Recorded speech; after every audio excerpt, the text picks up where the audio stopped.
달러원 환율이 미국과 유럽 통화정책 차별화 또 미국의 경제 지표 등의 영향을 받으면서 변동성이 확대되고 있는 상황입니다. 자세한 상황 KB국민은행 이민혁 이코노미스트 연결해서 들어보도록 하겠습니다. 안녕하세요. 네, 안녕하세요. 네, 이번 주 어떤 소식 준비해 주셨나요? 네, 최근 달러원 환율이 지난주에 이제 1,380원대로 올라온 상황에서 이번 주에는 22 통화정책회의랑 미국의 주요 경제 지표들 발표가 줄줄이 예정돼 있습니다. 그래서 오늘은 환율 전망과 함께 중요한 경제 이벤트들을 같이 짚어드리도록 하겠습니다. 네, 말씀해 주신 대로 이번 주 이제 ECB가 예정되어 있는데 기준금리 인하가 좀 유력시 되고 있는 상황이고 이제 관건은 7월 연속 인하에 대한 메시지를 던질 수 있을지 여부인데 연속 인하 가능성 또 유로화 향방까지 좀 전망해 주실 수 있을까요?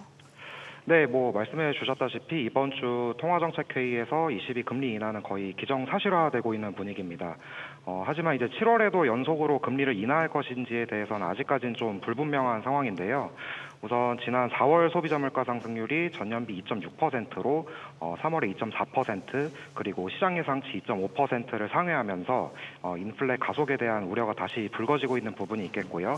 또 최근 PMI와 같은 경기 선행지수도 계속 올라오면서 경기가 좀 반등하고 있는 모습이기 때문에 아마 ECB도 7월 회의에서는 좀 지켜보지 않을까 싶고요. 그래서 이번 주 ECB 회의는 금리 인하는 예상되지만 연속 인하에 대한 가능성은 차단하는 좀 매파적 인하의 가능성이 높지 않을까라고 보고 있습니다. 그리고 유로화 같은 경우는 사실 이번 주 금리 인하에 대한 기대를 좀 어느 정도 이미 선 반영하면서 지난 4월 말부터 강세 구간에 진입한 걸로 보이는데요. 만약 이번 주 ECB가 포워드 가이던스에서 7월에도 연속 인하에 대한 가능성을 좀 강하게 시사한다면 아마 유로화는 좀 조정을 받지 않을까 싶고요. 그렇지 않다면 아무래도 이제 경기가 회복되는 국면에 있기 때문에 한동안은 지금과 같은 강세 모멘텀이 유지될 걸로 보고 있습니다. 그리고 유로원 환율은 아무래도 아직은 원화가 유로화 대비로는 약한 상황이라서 당분간은 좀 지금과 같은 1,490원대 후반과 1,500원대 초반 사이에서 등락할 걸로 보고 있습니다. 네. 지금 이제 우리 달러원 환율이 이제 좀 궁금해집니다. 한 1,330원 근방까지 갔다가 이게 또 1,380원대 후반까지 왔다가 또 어제하고 오늘 이틀 또 이렇게 다소 급락의 양상을 보이고 있어서 굉장히 혼란스러운데요. 자, 지금 우리 원화가 지금 여전히 약세라고 봐야 될 것 같은데 우리 원화 환율에 대해서 한번 전반적으로 한번 짚어주시죠. 네, 원화 약세가 장기화되고 있는 원인으로는 우선 한미 금리 차 역전이라든지 서학개미의 해외 주식 투자 확대나 일본 엔화와의 동조성 같은 어떤 여러 가지 구조적이거나 대외적인 요인도 있을 것 같습니다. 그렇지만 이제 사실 가장 근본적인 원인은 미국 달러가 여전히 강하기 때문이지 않나라고 생각되는데요. 사실 지난해 8월부터 현재까지의 기간 동안 달러 인덱스와 달러 환율의 상관계수를 계산해 보면 0.7 정도 나오고 연초부터 지금까지로 보면 0.9 정도로 나오기 때문에 사실상 최근 환율 움직임은 거의 달러 인덱스를 따라가고 있다고 봐도 될 것 같고요.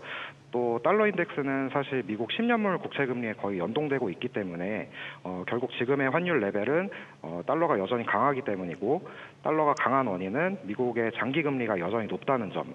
그러니까 미국 경기가 아직까지는 좀 양호하고 연준의 금리 인하 시점도 계속 지연되고 있다는 부분이 원화 약세의 가장 큰 원인이지 않나라고 보고 있습니다.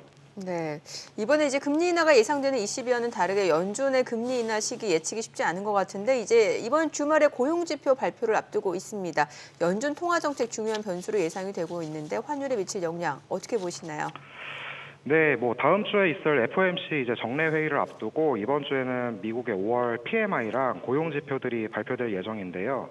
이 중에서도 가장 주목할 지표로는 아무래도 금요일 저녁에 발표될 미국 논수함 지표, 그러니까 비농업 고용인 것 같습니다.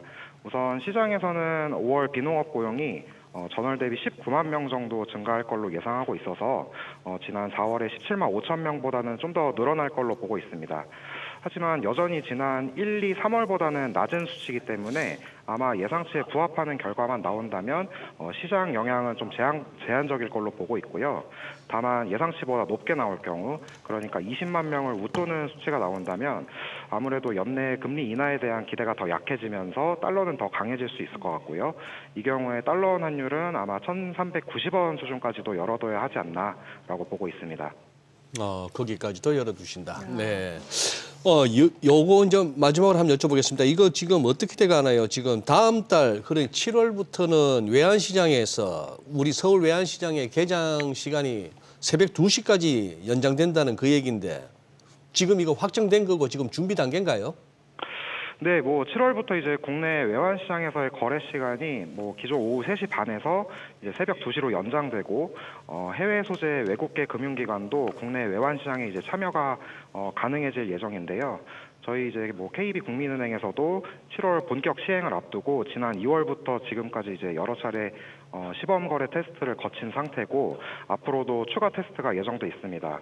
아무래도 이제 이번 외환시장 선진화 조치는 국내 외환시장 역사상 가장 큰 변화이기 때문에 저희 당행 차원에서도 빈틈없이 준비하고 있는 상황이고요. 좀 개인적으로는 이번 외환시장 선진화로 인해서 거래 시간이 대폭 연장되고 영내 시장에 참여하는 해외 금융기관이 늘어나게 된다면 뭐 NDF 거래를 국내 시장에서 얼마나 흡수할 수 있을지 그리고 거래량은 어느 정도까지 늘어나고 환율 변동성에는 어떤 영향을 미칠지에 대해서 앞으로도 좀 관심을 갖고 지켜볼 필요가 있지 않나 정도로 말씀드릴 수 있겠습니다. 네, 오늘 내용 잘 들었습니다. 고맙습니다. 네, 감사합니다.